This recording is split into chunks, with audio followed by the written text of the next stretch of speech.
Jamie and I, Glenn Suter, on a Thursday, and because of the throne speech yesterday, Premier's picks delayed. I've gone through the throne speech, and one thing stuck out at me, Premier Wall. Uh-oh. Not one mention of the green zone in that entire thing. What? Really? I was sure I added that in, I thought. Not. It must must be left on the cutting room floor then.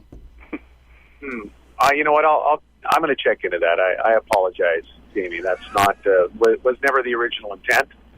And at the very least, we were going to recount the current standings and Premier's picks between Date Night and myself, the King. And so I'll look into it right away. You're doing quite well in the regards to the standings. Four-win lead, but we have to change things up. You have to go first. Yeah, I'll go first. I know Gary was mentioning that on Twitter, and I agreed to it, so I don't have a problem. Hey, but before we get to that, I think a few weeks ago I said it would be very cool if we could get Canada's best football color guy to comment, to just comment a little bit south of the border. So here's the question, Glenn, if you're prepared to answer it. Okay. John Gruden, Troy Aikman, Phil Simms. How would you rank those three, just your own personal preference, in terms of football color guys down south? Ooh, that's good. I've enjoyed Aikman, and I know he's not necessarily a favorite with a lot of fans, but I enjoy his commentary when he starts to really break down quarterback play. So I've got a sort of, I'm a fan of that part of his game. And then if I were to rank the three, though, 1, 2, 3 right now, it would probably be Gruden, then Aikman, then Simms. Premier Wall, what? I think that's probably pretty close for me. I think that Aikman and Simms should sort of be interchangeable. All three of them do. They do what you do, Glenn. I think a lot, and what a lot of color guys do that maybe, the best ones do. I think they do break down the game a little bit.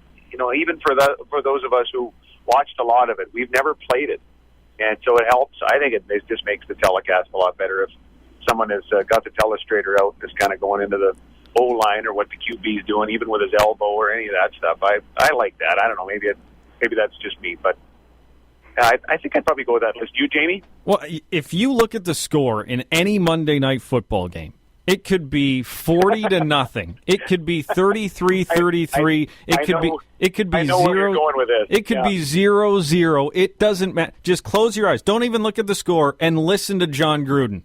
He is so pumped up. I don't know if he's popping Red Bulls or what he's doing before the game, but he is so excited about the players, the plays. When he starts spouting off the actual play calls that they're calling in the huddle, and he writes it up, and he's, what?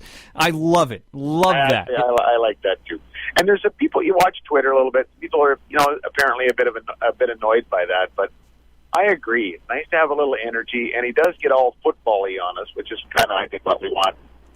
Yeah, it's an interesting discussion. So there's the secret, Glenn. A little more Red Bull in your life, and you just... Hey, Chris Cuthbert and I used to have one before every game. That was a couple of years ago, and then I started, I don't know, for whatever reason, having Dr. Oz on behind my desk in my office, and he kept telling me how bad those things were for you when you get older. And I said to Chris, maybe we should stop this. I don't know. I think Chris must have had a bit before that gold medal game, though. I'm sure of it. Maybe it was just the game, but I think he probably had a bit of Red Bull. The gold medal hockey game, I think he probably had a few. But we were teasing Glenn earlier this week that he's got Edmonton, BC, a meaningless game as the appetizer for the main event on Saturday as we bring in Gary the King Nickel for the picks. And, Gary, I love the hashtag, the people have spoken. Yeah, I like what Isn't you that said, nice? Jamie. And it was one guy. One guy said that. And I know him. He's a good friend of mine, Sean Hill from Saskatoon. I went to university with him, and I'm very disappointed that he actually agreed. He agreed with you, King. The person has spoken. How about that? Would that have been better?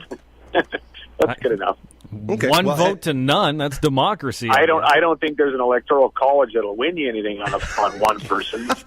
But still, fair enough. The Electoral College of the Green Zone. How about that? Sure, I was more proud of my hashtag Game of Thrones I thought that was pretty witty. That was pretty good. That was from yesterday's throne speech. He did the hashtag Game of Thrones. It didn't really take off much, though. No, it's funny how that always happens with my Twitter feed. Hey, Mr. Premier, I don't know what it is.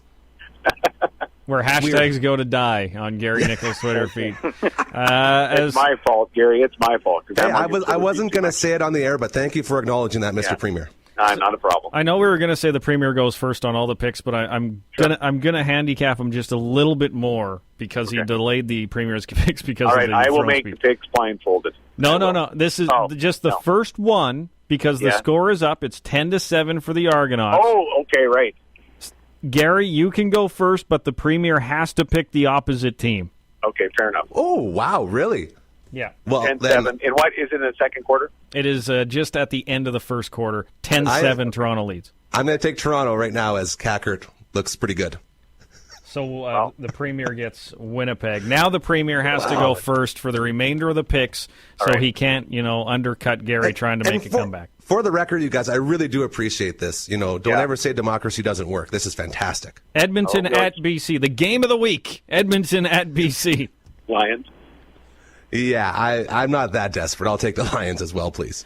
All right. Montreal upset Hamilton. Big win at home, but now they go to Guelph. Premier Wall, Montreal at Hamilton. I think the Tiger Cats are going to be angry. I think they're going to win. And I'm going to keep riding Heisman Trophy winner Troy Smith and take the Owls. Oh, did he look good last week? He looked really good. Very impressed. Heisman-esque, if you will. Very good. Oh, that's it? Okay. As a Raiders fan, I winning the Heisman Trophy is cool and all, but doesn't always translate. But we had a good first game. He looked pretty good. And the final one, full disclosure, I know where Premier is going with this, but what's the point differential between the Riders and Stampeders on Saturday? I choose the Riders, and I think the Riders are going to win by 6 by 2 field goals. Wow. I will take the Stamps by 3, and only I don't want to, but I'm doing it out of necessity. There you have it. Gary Nickel has Toronto, Montreal, Calgary. They both went with BC. The Premier has Winnipeg, Hamilton, and Saskatchewan. Is a couple of weeks left. Gary needs to have a comeback. Making my move.